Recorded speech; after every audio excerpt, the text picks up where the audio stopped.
Tonight, a journey through the ruthless world of the dog trade. If they walk and if they've got a pulse, they'll fetch a price. From the small-time illegal sellers. There she is there. Hello, darling. Are the dogs owned by you? No comment. To the country's dog traffickers. I have people who come and say thank you from the bottom of my heart. To the breeders. Confronting those at the heart of it. Exposing the profit-driven puppy farmers. Everywhere you can see, there's just dogs everywhere.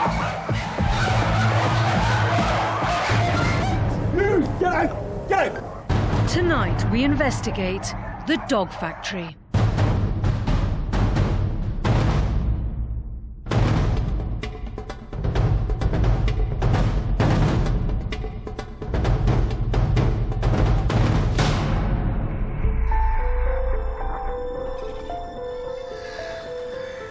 Falkirk. It's early morning and the man in the window is waiting to buy a dog. You got us? He told me to give you this. It's got its first vaccination. The man in the green is no ordinary customer. He's an undercover investigator with the Scottish SPCA. His target, Justin Finn, a dog trader from Northern Ireland who has a history of selling sick and dying dogs in Scotland. The investigator and his colleague reveal their identities to Finn and say they want to check the welfare of any dogs he's selling. Have you got any other dogs in the van? No. How many? But when the van is opened up, investigators find inside 11 puppies of different breeds. Why do you have them? No comment. Are the dogs owned by you? No comment. Where have you travelled from?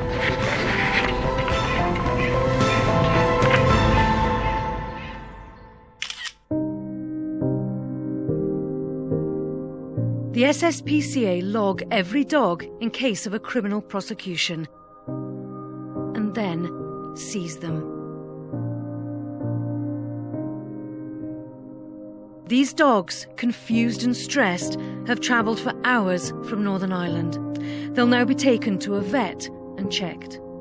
Selling puppies from the back of a van might seem harmless enough, but Justin Finn is part of a trade which today is Britain's biggest story of animal cruelty.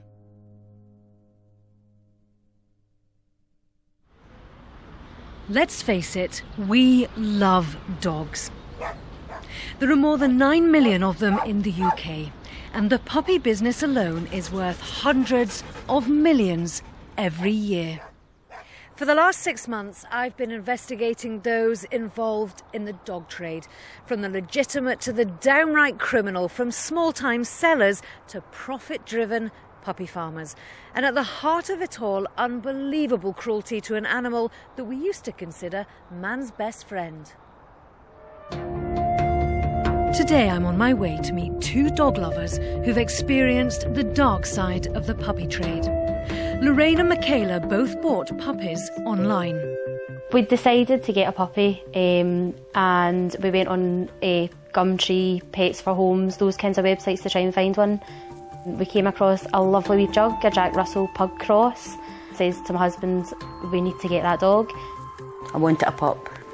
Started looking at the internet, seen Maisie, and I said, I want that pup. Although they didn't realise it, both women were buying pups from the same seller. The puppy that caught Michaela's eye was on sale for £395. The woman selling the dog kindly offered to meet them at an Ayrshire car park to make the sale. Excitement got the better of us. At that point, we never thought anything wrong with it because we'd never bought a puppy before. The woman was just as accommodating with Lorraine. She texted me back and said that she would do us a favour and bring the pup up because she was going to Glasgow with the other pup. Michaela named her puppy Bane. All seemed well until day 3. He was just lying and he wasn't moving at all, but he was still breathing, and he let out a kind of scream. It was the worst sound I've ever heard in my life.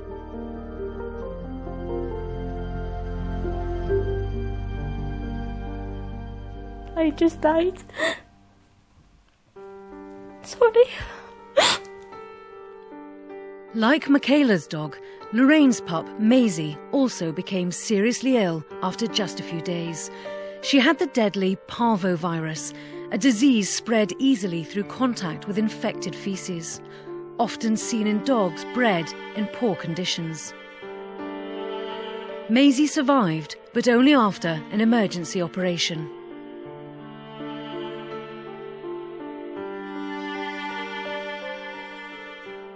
I go online and see the woman is still advertising pups. Oddly, she seems to be calling herself different names.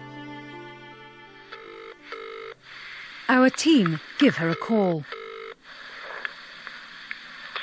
Hello. Oh, hello. Is that Anne? Yes. Hello, Anne. I'm calling about your advert for the palm cheese. All right, sure. Hello.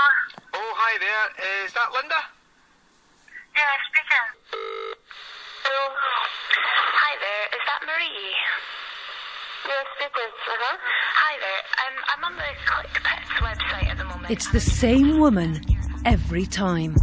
And that woman, we've discovered, is actually called Liz Baird. She's a notorious dealer in the puppy industry. Her trademark, backstreet sales of sick and dying dogs, sold for cash, no questions asked. She's been investigated, prosecuted, even banned. But as we're about to find out, this hasn't stopped her.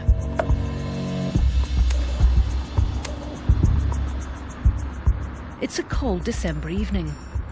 I've made an appointment to see one of Baird's dogs.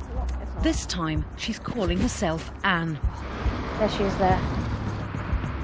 She suggested the quietest part of the car park to make the deal. Hello, darling. That's her there. Hello. I'll just wrap her up so she's free. Oh, hold She'll on. get Yes, she will be warm, but- cold. Oh, hello. Now there's all our Well, bits hold on. and I don't bobs. know if I'm taking her just yet. I just want Oh, to right, have right. okay, just... The Kennel Club says breeders should do everything to ensure their pups are going to good homes. Yet just 45 seconds into our meeting and Baird wants the sale done.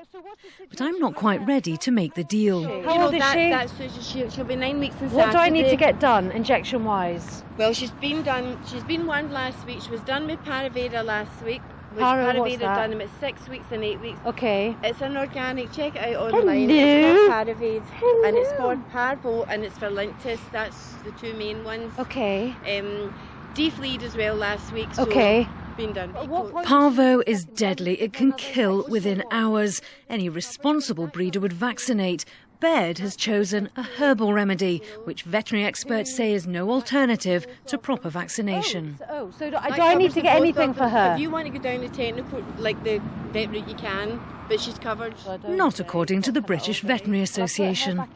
Can I see whatever paperwork I would get? Or Well, there is no paperwork. Oh, there'll be nothing. You don't get paperwork with. The Kennel Club says it's just as important that prospective buyers do their research before taking on a puppy. But it's not long before my questions begin to annoy her. Do you need hips or When anything you're done? going Or? to buy the dog, Yeah. you can go I mean, I'm standing here freezing. Oh, I'm so Do you sorry. know- I'm you're all sorry. right. I'm sorry. I think she's beautiful. She's tiny. She's utterly With that, tiny. She's Baird beautiful. ends the meeting and, true to form, gives me a false name. You And give you me- are- My name's Anne. Anne, right, okay. Uh-huh. Bye-bye.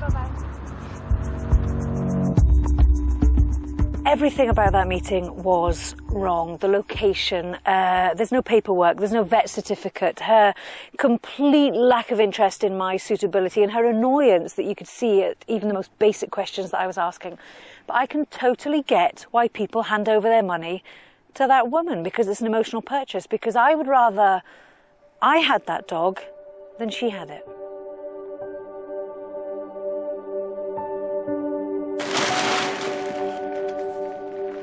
What you're about to see, some people may find upsetting. Nearly a fifth of all dogs bought on the internet will die within 6 months. This dead pup, lovingly boxed with a cuddly toy, was bought from a notorious breeder who sells online. The post-mortem revealed parvovirus. Poor conditions and a lack of veterinary care provide the perfect breeding ground for this deadly disease. The SSPCA see it often in dogs advertised online by sellers. They don't want to take the dogs to the vet because it eats into their profit. The least amount of money they can put into the dogs and the most they can get out of them is what their intentions are. The man I'm speaking with works undercover, investigating the illegal dog trade between Northern Ireland and Scotland. His job, to target those making a killing on the back of this ruthless industry. How much money can you make? Pups are sold wholesale for somewhere in the region of £150. The more dogs you buy, the cheaper you get them. You bring them across to Scotland and you sell them from £300 to £750, depending on the breed you want. If you go for the more specialist breeds, for instance French Bulldogs, it can be £1,500. It's all cash. So the person who goes across and buys wholesale pays cash, brings them across to Scotland. The people that buy from them buy cash. So what you've got is you've got huge volumes of cash circulating through Ireland, Scotland and England that's completely unaccountable. It's quite simple. The more dogs you breed, the less your costs. The more corners you can cut, the greater your profit. And that can mean one thing: puppy farming.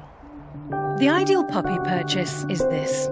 A registered breeder would have a litter of pups, would go to their home, would be shown vaccination certificates, you'd be able to see the pup's mum, and the breeder would ensure that we, the customer, were a suitable owner. Only once everyone is satisfied would the sale go ahead and the puppy taken to its loving new home. Puppy farming is often quite different, with multiple litters of multiple breeds of multiple ages, all kept under one roof for the puppy farmer to sell. There's no paperwork. We can't see the mum or the conditions in which they're kept.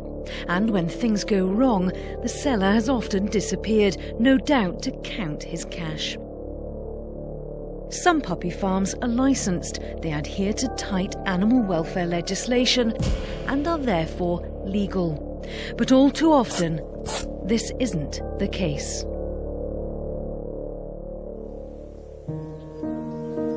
The problem is that in the pursuit of profit, animal welfare isn't a priority for all puppy farmers, as you're about to see.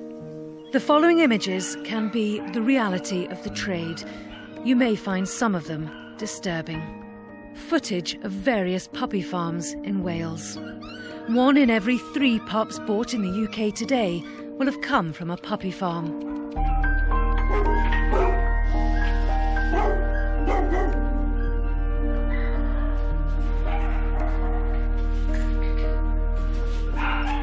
The carcass of a calf lies in the middle of one shed.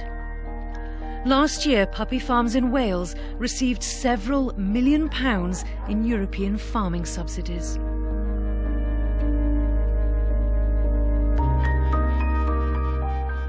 These photos are of an unlicensed puppy farm in Scotland.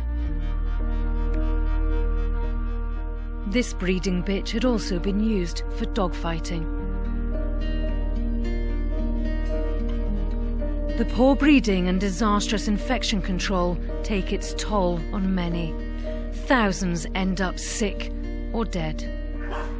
Those which survive often suffer behavioural issues born out of a lack of human contact or exposure to normal life. Legislation exists to protect the welfare of dogs like these. Unfortunately, to the profit-driven puppy farmer, these legal directives are often seen as merely a costly inconvenience.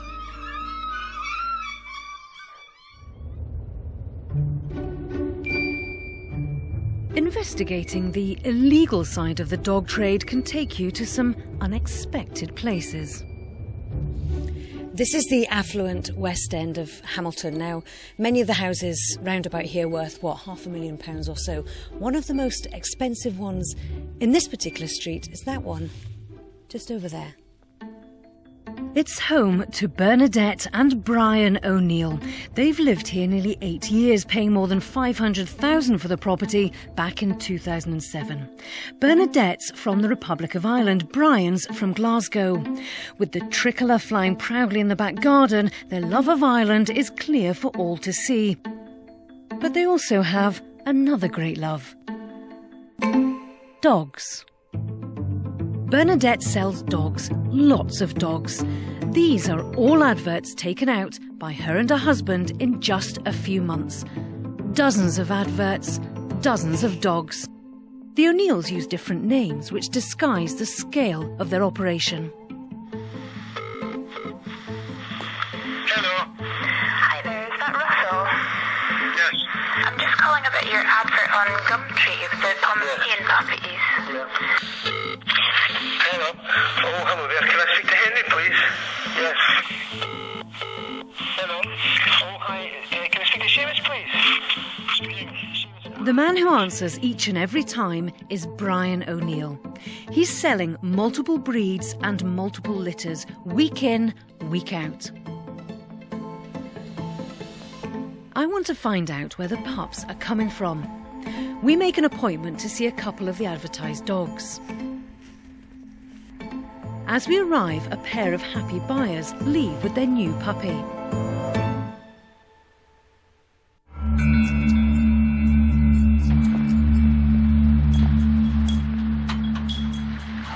Hi, I'm here to see Russell about the dogs. Yes, come on in, what's your name?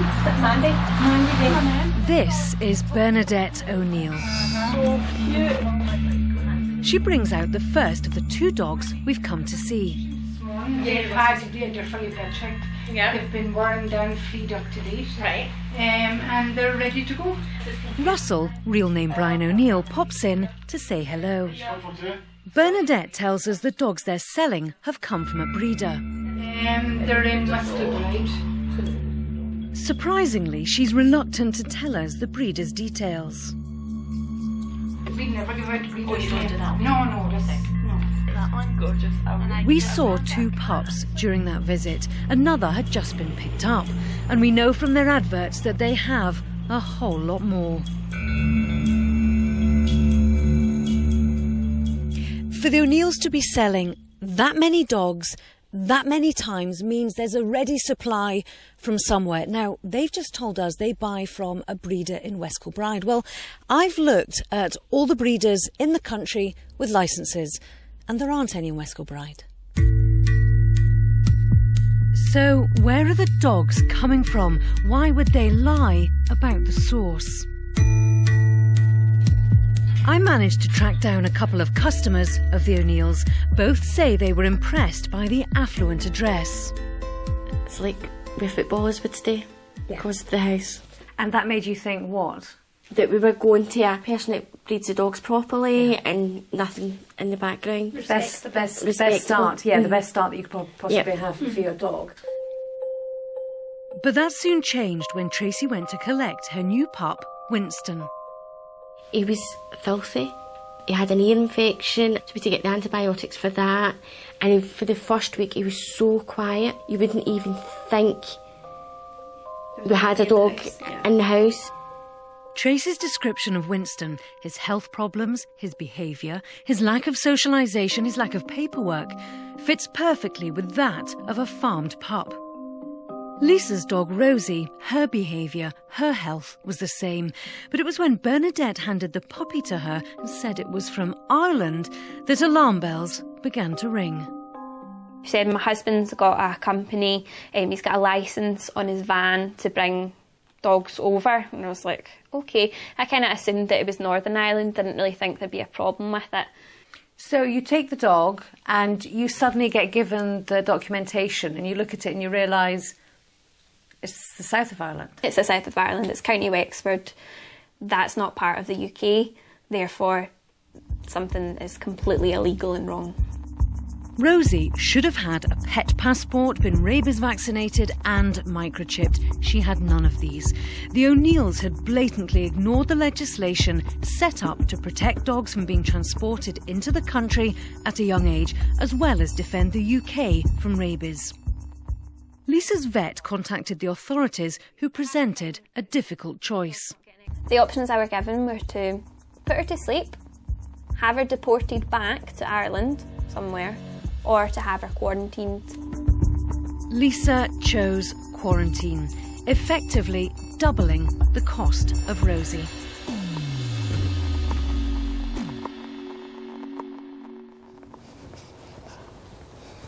With the O'Neills having already smuggled one pup into the country, I wondered how many more they'd illegally trafficked. Ruth. Sam from the BBC, nice to meet you. How are you doing? Ruth Elliott is a vet local to the Hamilton area. Turns out the O'Neills are no stranger to her. You were getting the same story from the owners about where they came. It was just a breeder in Hamilton. It was a big house, lovely big house. The pups were all the same breeds. They were tended to be in the same condition. You would see litter mates coming in for vaccination, often had the same paperwork, the same vaccination cards. And yeah, it pointed to the fact that they were all coming from the same place, from the one breeder in Hamilton, the O'Neills. And how many dogs do you think you've seen that you believe came from them? I would think it must be in the hundreds. Really? They tended not always to be as well grown as we would expect for their age. They hadn't necessarily been particularly well socialised. All the clues together points directly to the fact that these pups are coming from puppy farms. And it turns out that Lisa's illegal import wasn't a one-off. Ruth Elliott discovered that some of her clients who'd also bought from the O'Neills had been given similar Irish paperwork. We then asked, rightly so, if the pups had their rabies vaccination and pet passport. The owners were completely unaware, that the pups had been illegally moved into the UK. If what I'm hearing is true, then the O'Neills have been trafficking hundreds of dogs into the UK from Ireland. Proving it, though, is going to be difficult. Yet a little more digging, and it seems the paper trail does show a link. I found a company specialising in selling Irish dogs. I recognise the details. It's the O'Neills. It's time to find out exactly where the pups are coming from.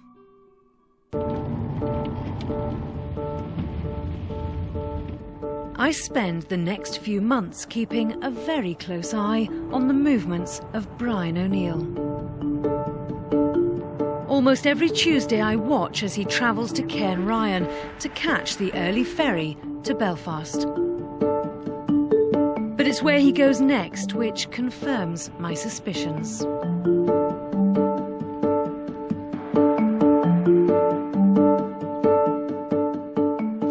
Now, this is one of the main roads down into the Republic of Ireland. I'm currently in the north. That sign down there on the left indicates that you're entering the south. And hopefully, in a few moments, we should be seeing Brian O'Neill taking this very journey.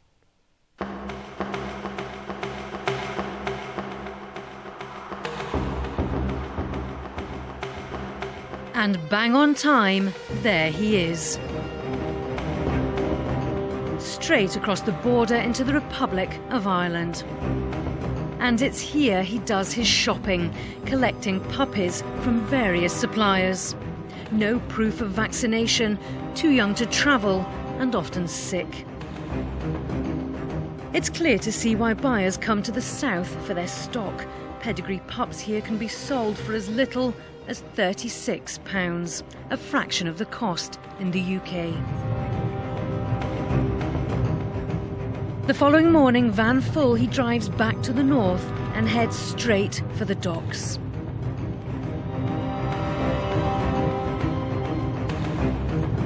Week in, week out. The odd spot check at the ports doesn't deter him, refusing on one occasion to tell officers where he gets the dogs from. Yep, that's him on the move.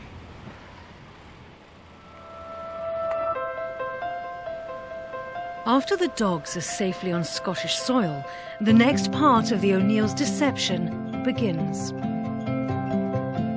He arrives at a porter cabin in rural Ayrshire. What he's dropping into the crates are the pups.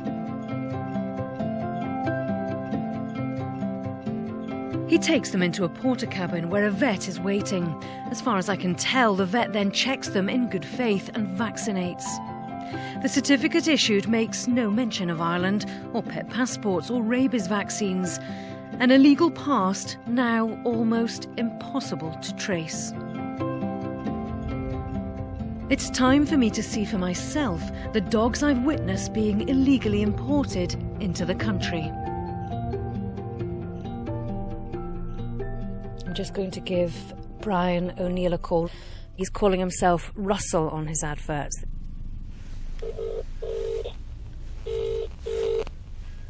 Hello. Oh, hi, is Russell there, please? Sorry?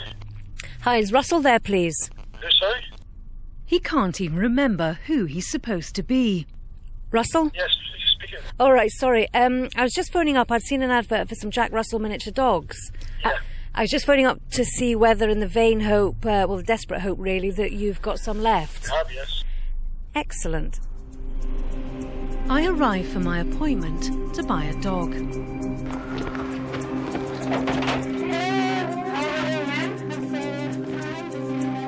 It's not long before Bernadette tells me the 8-week-old pups were bought the week earlier from West Kilbride.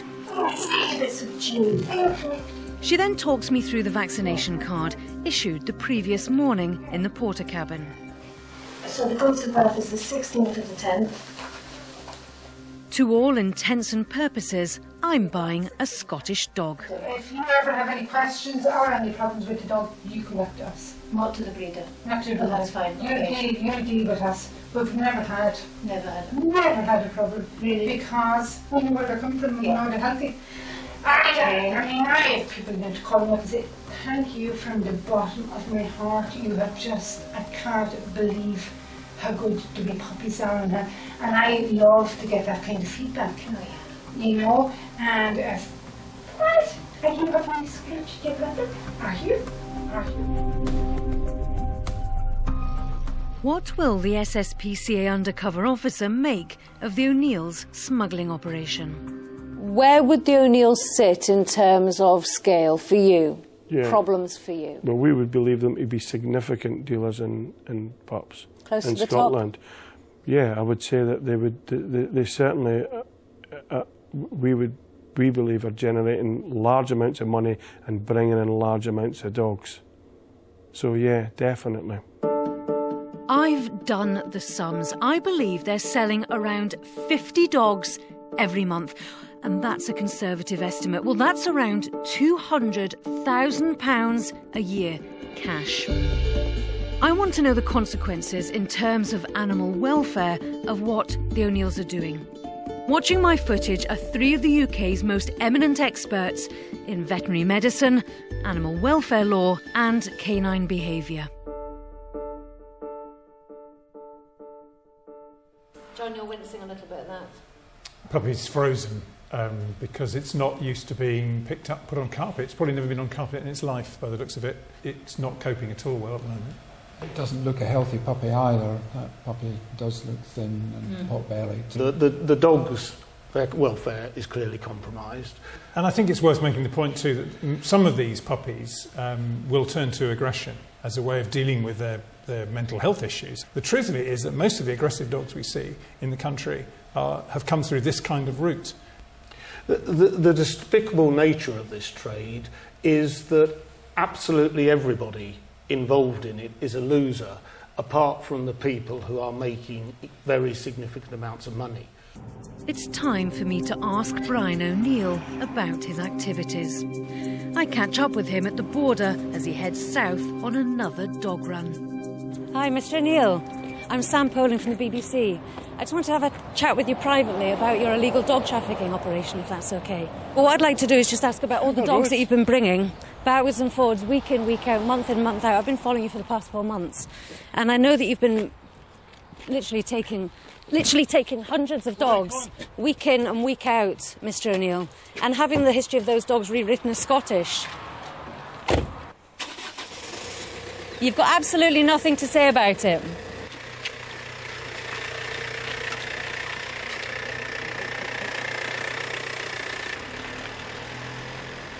That's Brian O'Neill, has got absolutely nothing to say for himself. So my advice, if you're looking to buy a dog, is do not buy a dog off that man.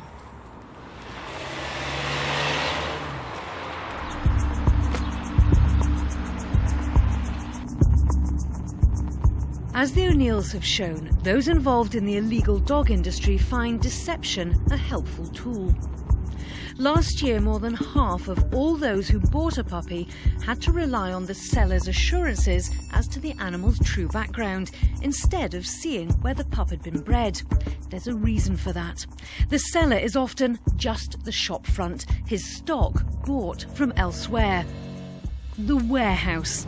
That's where I want to go. And it's here in Ireland.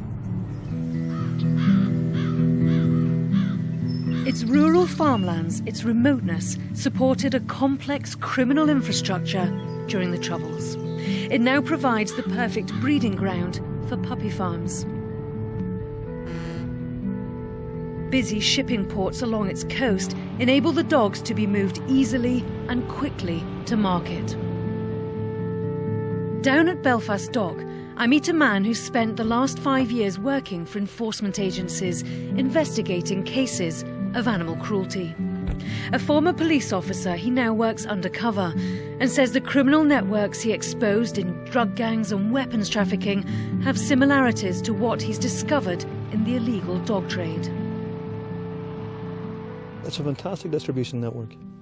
It'll be similar to what you'd look upon with sort of drugs being brought into the country, as in the pure cocaine. Pups in this case here are another commodity to make money, and it's always a cash transaction. There's no accountability for it. These people do not accept checks. They don't accept credit cards or debit cards. They just look for cash, and it's cash, you don't get the pup. This is a business. It's just the commodity as dog. Yeah, no, it is a business, and it's a very effective business. It's a business, unfortunately, which there's no accountability for. He describes to me a network of sellers who travel through Belfast port unchallenged every day, smuggling up to 20 pups at a time. If they're selling them from between £200 and £400 a dog or a pup, that's an awful lot of money. Just for the one trip? For one trip, and they generally do that on a 24-hour basis. Really? So that's out and back in the next day.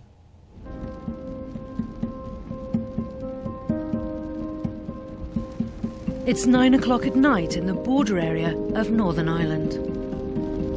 2 SSPCA investigators have travelled from Scotland to find the breeders behind the dogs seized in Falkirk. Remember, they were the ones being sold by Justin Finn from a van in a housing estate. Where have you travelled from? No problem. Turns out 9 of the 11 dogs were sick, with a parasite the investigators believe point to one thing: a puppy farm with poor animal welfare. Oh, this looks an interesting kind of place. They're looking for Edmund Finn, a relation of Justin. Watch yourself. There you go. Yeah, this is the place. Hello? Mr. Finn? Hello? Mr. Finn? There's no sign of Finn. Inside an unlocked shed are numerous pups. Hello? Is anybody here? It's dark and filthy. Hello? The SSPCA.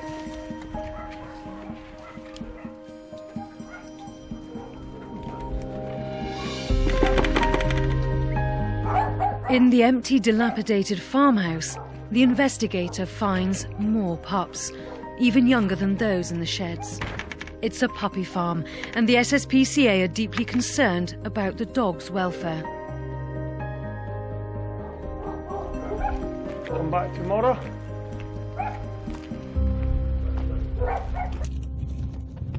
The following morning, they return. Finn is there. Mr. Finn, I'm here principally about them dogs. Yeah. And I want to try and get to the bottom of what we're going to do with the dogs. Finn admits he was the owner of some of the seized dogs. I would really appreciate if you would help me to reassure me that everything's all right. And if you do that, I'll appreciate that. I don't care what you appreciate or what you don't. I am licensed. My of man course. comes out, checks me out. Matter of fact, he can come anytime. Yes. The dog warden is welcome here anytime. Despite the conditions witnessed the night before, Finn claims he's a licensed breeder. The investigators ask Finn to demonstrate his system of infection control. He refuses. I'm concerned that those pups were bred in conditions that compromised their welfare. In other words, they were bred in circumstances that's no good for the dogs. Well, that's your opinion, yes. But my opinion, no, you're wrong. But when asked to provide his licence, it's discovered it's months out of date. He decides he's had enough of the camera. Hey! Quit it. I may be an old man, but you'll see what I'll do with you. Come on now, hey, behave yourself. No, but don't think I'm stupid. Oh, you bad. Hey! Easy now. You want trouble, do you? You want trouble? Are you the hard man? No. Are you the hard? Hey, get out! I'm taking that shit. No hard man, come here. Listen. No hard man takes me on. Edwin. No. Look, you get out. With Finn refusing them access, the officers have no option but to leave and report their concerns about the conditions of the dogs. Head up!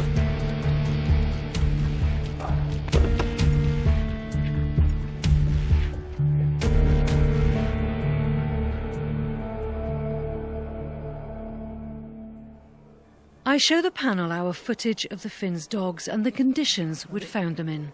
I mean, that litter of puppies look absolutely terrified. I would guess that they've probably almost never seen a human being before. They know how to be dogs, but they haven't a clue how to react to people. They just see us as scary. And this is an animal which is going to go and live in somebody's home in a couple of weeks' time, and it still hasn't learned what a human being is. A well-adjusted puppy is naturally inquisitive, isn't it? But the only world they know is that floor and those concrete walls. Mr. Finn told us in a statement that his dogs are all vet-checked, vaccinated, microchipped and wormed. His premises have been inspected by the council and his puppies, he said, are talked to, handled and played with every day to ensure that their mental well-being is kept intact. He said his out-of-date licence was the fault of the council. We asked the council, who said the delay in issuing the licence was down to Mr. Finn having paid the wrong fee. No stranger to the Finns is this man, Stephen Philpott, the chief executive of the USPCA and thorn in the side of many a puppy farmer. Edwin Finn is certainly an operator in the puppy market. He's not Champions League standard, but he's certainly a Premiership player. He certainly produces an awful lot of dogs, and he certainly has a network in place to distribute those dogs. Philpott is all too aware that his patch is the breeding ground for much of the puppy farm trade, which is flooding Scotland and elsewhere. Some of the breeders now operating their dwarf places like Finn's. There are three main layers in the puppy farm industry. Most people in the street only ever get to see the end layer. The end layer is the retailer, the person who sells the dog. You then have the grower, you have the person who brings the dog on from a very early stage of its life, possibly 4, 5, 6 weeks, brings it on until it's able to be moved to the retailer to be sold. But then you have the manufacturer, you have the person who runs the factory, the person who runs the puppy farm, and they produce the animals on a large scale and move them out through their networks. Philpott feels legislation hasn't kept up with how dogs are being bred on puppy farms. You use the word farm, but these are dogs. The reason we use the word farm is because the animals are quite literally kept on an agricultural scale. In Northern Ireland, we have legislation which, 2 years ago which was divided up to separate agricultural animals from companion animals. Unfortunately, the legislation that we need to deal with this has to deal with the animals on an agricultural scale, because that's how they're being produced, that's how they're being kept, it's how they're being fed. They're being farmed, that's the word. Up until now, everything you've seen is what those who monitor the industry, that's animal welfare experts, campaign groups and charities, know about. So, cruelty, a distribution network and profit. But what I was about to discover, many people didn't think existed in the UK. They were wrong. We're talking scale. Just how big are the UK's largest puppy farms? My journey to the answer begins in Northern Ireland's Stormont Parliament.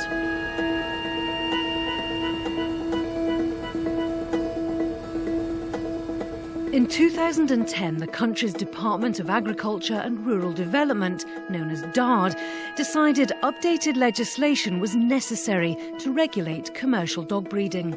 It was pretty standard, yet not everyone was happy about it.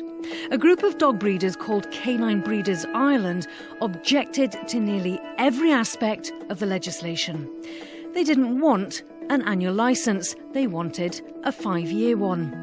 Imposing limits on the number of dogs they could keep, they said, was disgusting.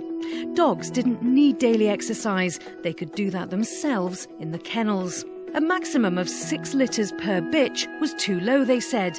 They want 10. A cleaning schedule was over-regulation. Drinking water didn't need to be changed daily, and they could see nothing wrong with dogs eating food off the floor, as long as it was clean. Representing the Canine Breeders Ireland are these men. David Hamilton in the centre, his brother Jonathan on the right, and fellow dog breeder Jerry Smith. I thank the committee for inviting the representatives of Canine Breeders Ireland to come along and testify today. Here they are giving evidence instalment for the Welfare of Animals Bill. The term puppy farmer, we've said this before, it's a derogatory term. Cruelty to animals is a crime, and we are licensed breeders and we represent licensed breeders, and we think it's an overhyped issue. In Northern Ireland alone, the dog breeding industry is worth £160 million. Do you see any difference between breeding of dogs, breeding of cattle, sheep, or anything else? Well, they're living animals and they're bred. They're bred for profit, whether people like that or not. The distinctions, no. The Hamilton brothers own this place. Furnish Kennels in 5 Mile Town. It claims to be the largest licensed dog breeding establishment in the UK. Although it operates on a profit basis, they state animal welfare is their priority. I managed to find a document which shows that in 2012, between them, the brothers were licensed to keep a lot of dogs there, all 534 of them. Surely that many dogs on one site would make adhering to animal welfare legislation more of a challenge. The USPCA told me that over the years they'd had numerous reports of sick dogs being sold which had come from Furnish Kennels. It's closed to the public, so the only way I'm going to find out what's happening there is to speak with someone on the inside.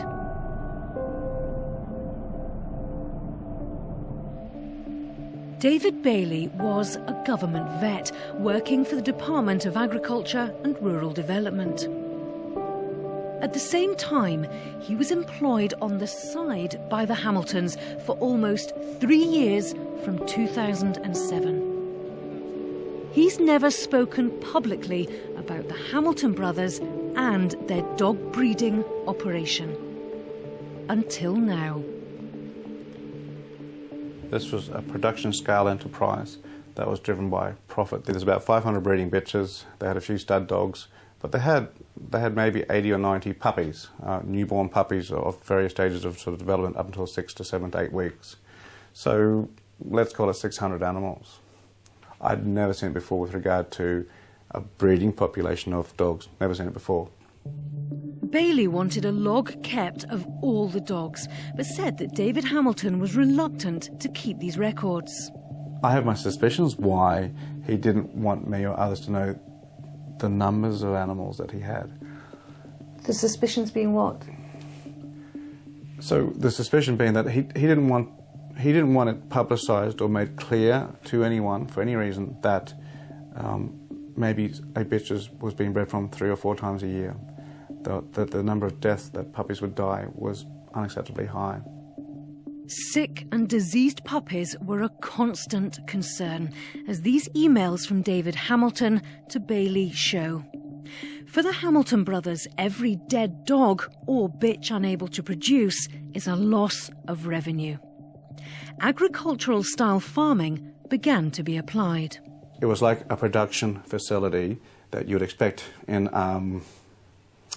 I guess, a bad pig raising facility. Every animal in the premises was given an antibiotic injection every week, and then we would change the antibiotic every month, just like you do, because we could not control the infections. At one stage I asked them what they were doing about external parasite control. They were reluctant to tell me, but eventually, from memory, they were using a substance for pigs, really, to control mange in pigs. It's quite heavy-duty stuff, and they just had a big bucket of it, and every dog got a dunking once a week. And that was their external parasite control. I suggested that other methods were available, and they thanked me for my suggestion. With infection getting out of control, the Hamiltons decided to address the problem themselves. Did they ever ask you for drugs to euthanize dogs? Yes, they asked for the drugs, they didn't get them.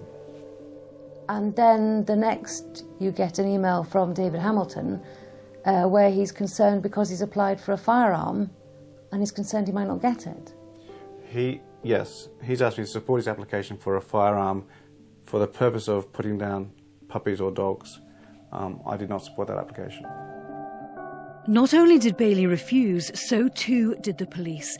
Incredibly, David Hamilton had stated on his firearms application that he wanted the gun to shoot dogs. Responding, the licensing officer tells him that a handgun isn't a slaughtering instrument and it's also illegal to shoot dogs. Not long after this, Bailey decided he'd had enough. The relationship between him and the Hamiltons had broken down. He was, he says, always in it for the welfare of the animals. They, he said, were in it solely for the cash.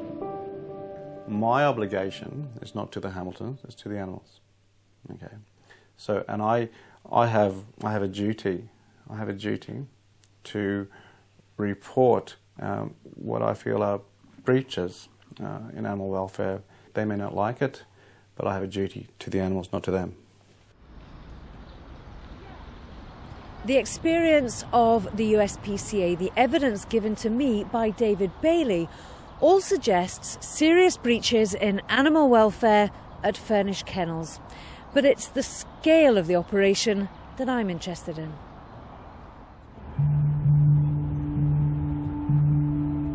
Everything I've heard points to Furnish Kennels operating like a factory, a dog factory.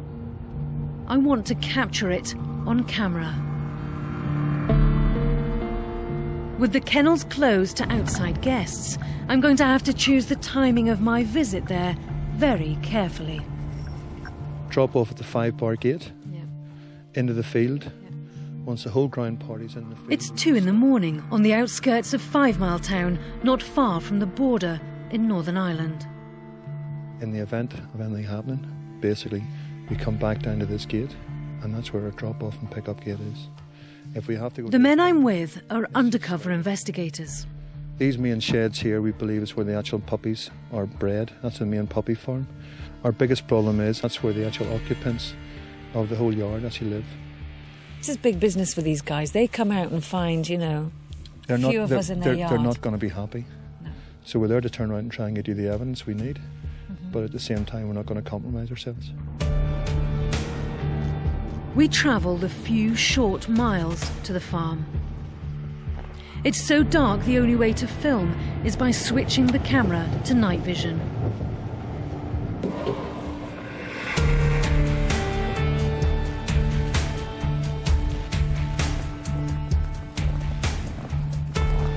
In the distance, I hear the faint sound of dogs coming from the Hamiltons complex. This is what we believe to be the heart of the operation. Just up this field, in several parts, is what we understand to be a large number of dogs. If we're talking about puppy farming, then this is it. We arrive at the farm. Gordon as well, anyway.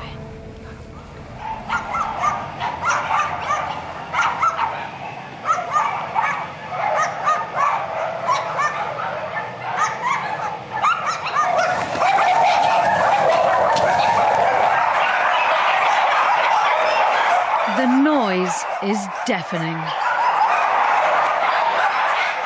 hundreds of dogs, row upon row of cages.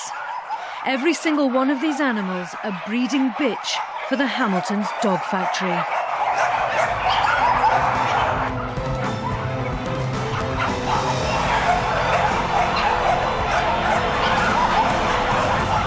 The scale is unimaginable.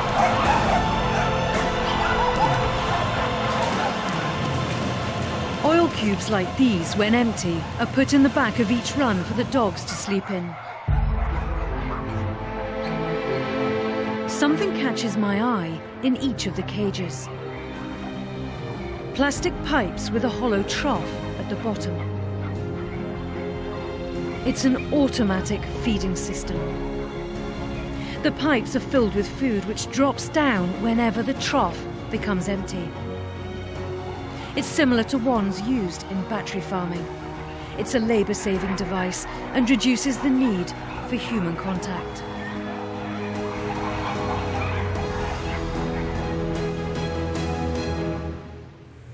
One thing is puzzling me though. If this is a puppy farm, where are the pups? Across the yard from the mums, I find a row of what look like old, disused trailers. It's freezing and there's snow on the ground, yet inside I can hear whimpering.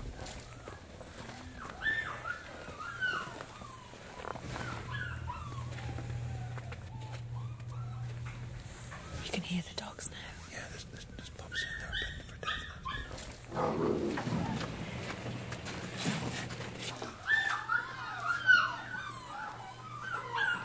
Inside, I find the pups. Just weeks old, huddled together. No mums, just pups. Dozens of them.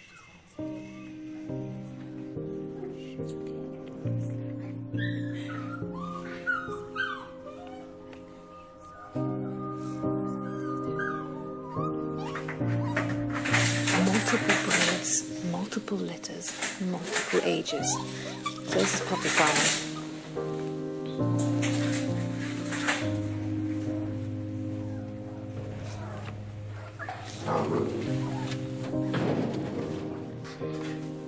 In another trailer, more puppies.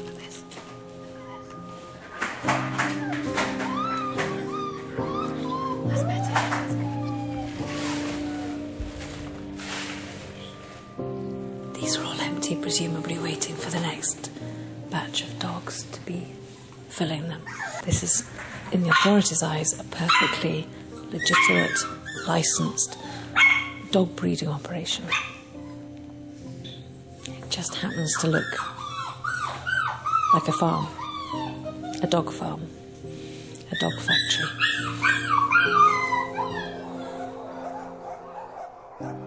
I struggle to see how the legislation allows a place like this, but I'm no expert.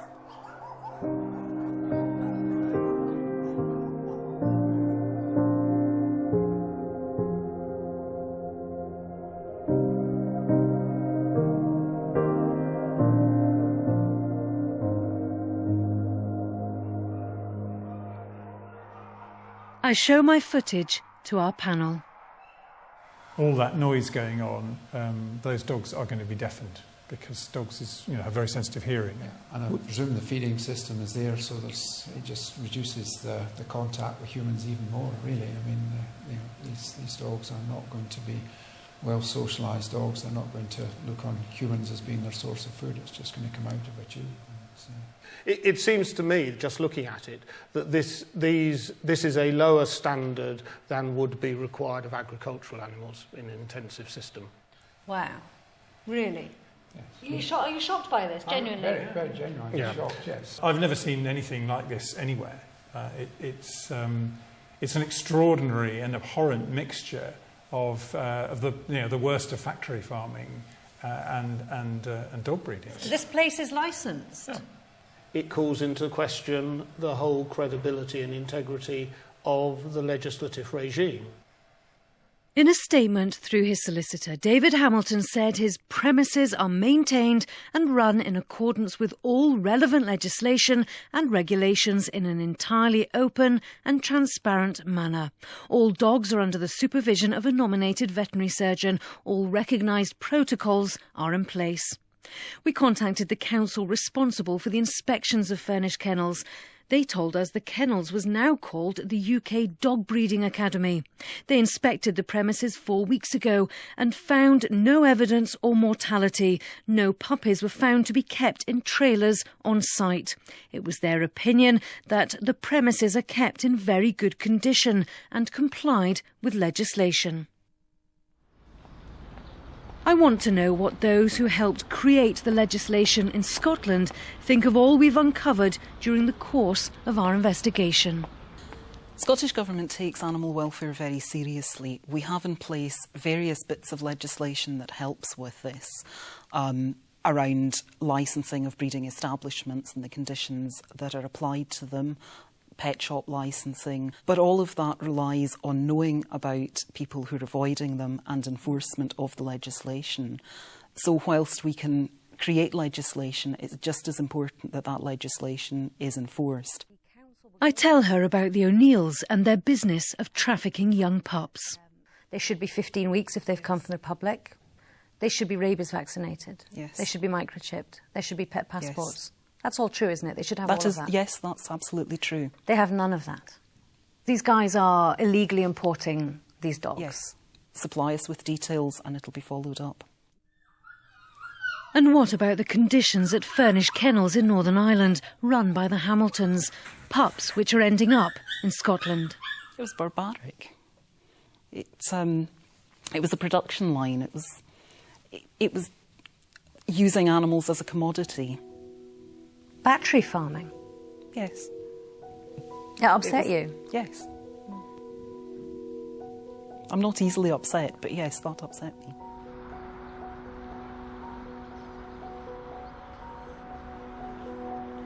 If there's one thing I've learnt from all of this, it's that we, the buying public, have as much a responsibility as those breeders and those sellers. In that if we bought with our heads rather than our hearts, then perhaps the trade wouldn't be as profitable as it is for those not just abusing the system, but abusing those at the centre of it all, and that's the dogs. Puppy seller Liz Baird continues to advertise her dogs online. The SSPCA couldn't prove that Finn's farm was the source of the infection found in the sick dogs. Armagh Council says it's likely Finn will get a new licence with some conditions attached. And dog smuggler Brian O'Neill, whether he continues to be a regular ferry passenger across the Irish Sea, remains to be seen.